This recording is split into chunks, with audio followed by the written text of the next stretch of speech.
दिनांक 23 जनवरी 2026 रोजी होणारे पुणे ग्रँड टूरचे जे इव्हेंट आहे ते बालेवाडी स्टेडियम पासून सुरू होणार आहे। त्यानंतर सिटीमध्ये पुणे सिटीच्या एरियामध्ये राधा चौक पासून एंटर होतील।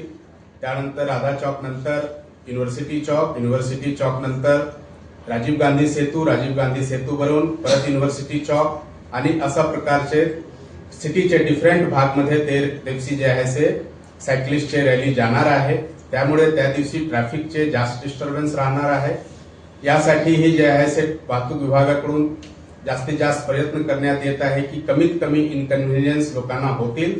तरीही लोकांना आवाहन करण्यात येतात की त्या दिवशीचे जे सायकल रूट आहे त्या रूटवर कमीत कमी वाहन जे आहे ते आणायचे आहे, ज्यांच्यामुळे की त्यांना कमीत कमी इनकन्व्हिनियन्स होईल।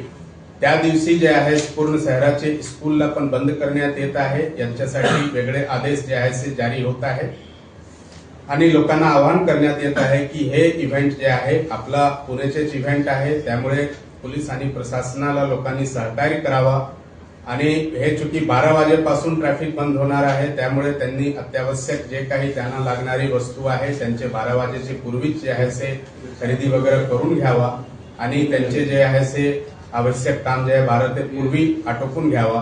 12 ते 4 चे दरम्यान ट्रॅफिकमध्ये डिस्टर्बन्स येईल, तर त्या दरम्यान लोकांनी वाहन घेऊन जे आहे ते सायकल रॅलीचे रूटवर यायचे नाही अशी त्यांनी काळजी घ्यायची आहे। परत मी पुणे सिटी पोलीसच्या वतीने आवाहन करतो की हे पुणे शहरचेच इव्हेंट आहे, पुणेकरचे इव्हेंट आहे, त्यामुळे यांच्यामध्ये त्यांनी पोलीस आणि प्रशासन यांना सहकार्य करावं। थँक्यू।